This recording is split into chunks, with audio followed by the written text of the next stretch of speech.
Good evening and welcome from Niceville, Florida. This is your ticker guy. It's dark out. That's because it's nighttime. I'm going to spend my evening video tonight savaging and then barbecuing and eating one Bill Gross from PIMCO. Mr. Gross has pounded the table incessantly for the last several months on CNBC, essentially demanding that the government do two things. One, enact policies that would prevent home prices from coming down. Number two, buy mortgage-backed securities, whether it be the Federal Reserve or whether it be some other arm of the federal government. This is what he has been insisting happen. And he has made the argument time and time again that this is for the good of America. This is for your good. This is to your benefit as Americans. This is not about Bill Gross. This is about America. In my opinion, he is a lying sack of shit. Now, let me explain why. Today on Bloomberg, April 10th, the following article was posted. Full link is available underneath this presentation on the webpage at tickerform.org. Go look under presentations. I'm going to read you just the first two paragraphs. April 10th, Bloomberg. Pacific Investment Management Company's Bill Gross lifted holdings of mortgage debt in the world's largest bond fund to the highest since 2000, while putting on the biggest bet against government debt since at least the same year. The $125 billion PIMCO Total Return Fund had 59% of its assets in mortgage debt in March, up from 52% the prior month and 23% in March 2007. The fund's cash position dropped to 32%, the lowest since July 2006. I'll pull up my little trusty HP 12C, and I'm going to add this up. We have 59% of our assets in mortgage-backed securities, and we have 32% of our assets in cash. That is 91%.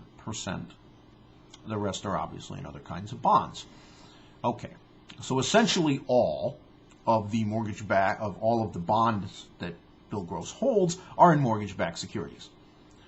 He's also short government debt, which I assume is the long end of the curve. Doesn't really matter. And he asserts that this is good for America and good for you as Americans. This is why he's wrong. Houses have to sell for between 2.5 to 3 times incomes on average. This is median house or average house, median income. They can't sell for more than that on a long-term basis. It's unsustainable. We've gone over why in the other videos. Go look at them if you don't understand the reasons. The bottom line here is that a home is not affordable if it costs more than approximately 3 times how much you make.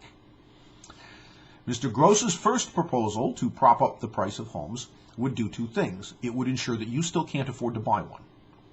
It would also, if some of those mortgage-backed securities were written on Alt-A paper, ensure that he actually gets some of his money back, or maybe even much more than he invested.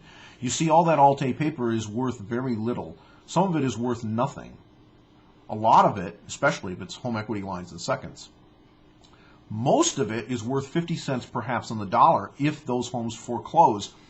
So unless he bought it for less than 50 cents on the dollar, he stands to lose a lot if you can afford to buy a house.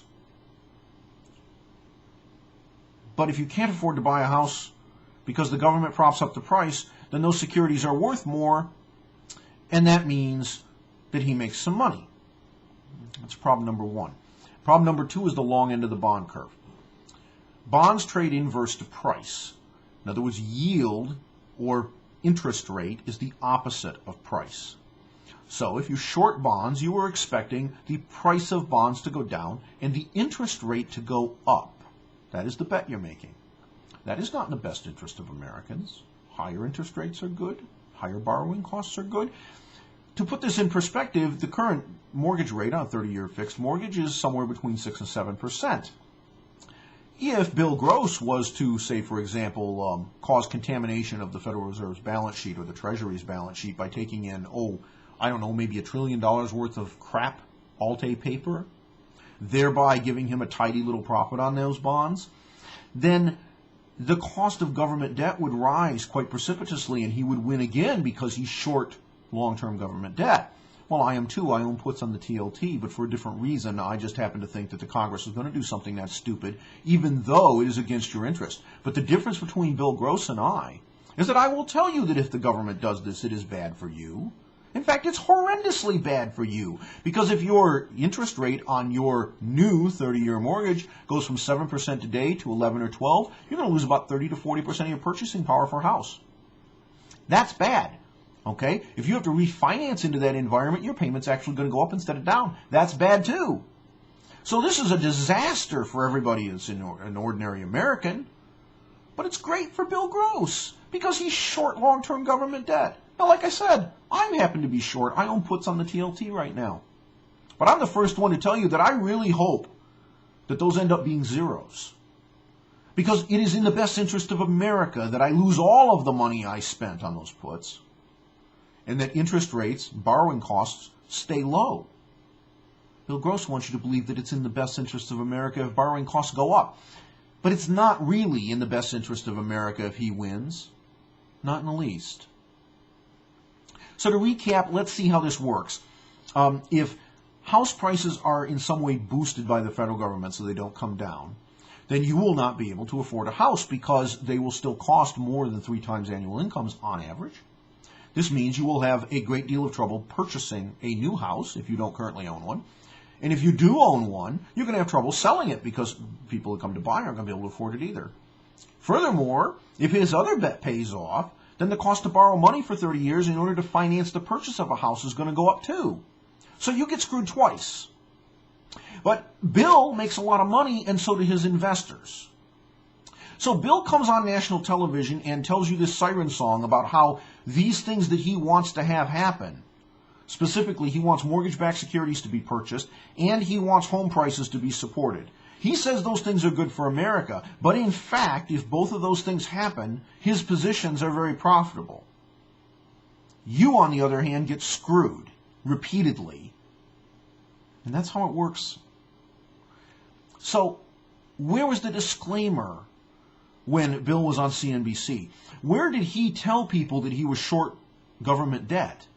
I mean, after all, you know, if he was going to do that, he was going to put that kind of trade on. At least you'd think he could tell somebody that. Because then someone like Steve Leisman could say, but wait a minute, if you're short government debt, that means that you think borrowing costs are going to go up. Well, that's going to screw people, isn't it? But he didn't say anything like that, did he? I don't recall it. Maybe he did, and I just missed it, but I don't recall hearing that. And buying mortgage-backed securities would contaminate the balance sheet either of the American government or of the Federal Reserve. That might cause interest rates to go higher.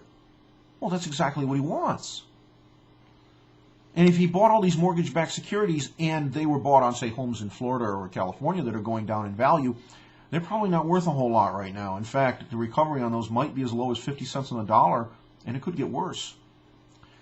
So he wants home prices to be expensive because that way the price of those securities would recover, and if the government bought them, the price would recover. That would mean he'd make a profit. But again, is it good for you?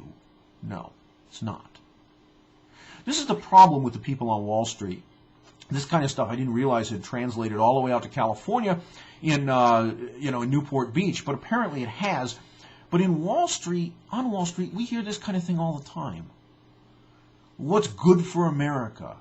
Well, what's been good for America so far has been a bunch of farces. Everybody likes to claim what they're doing is good for America, but the truth is all of this crazy securitization and pumping home prices up to 5-6 times annual incomes, is that good for America? No. Now we've got a couple of million foreclosures coming, $10 trillion worth of property value being destroyed. Why? So people like Bill can make a buck? Exactly whose interest is he really interested in? Yours or his? Have a good evening.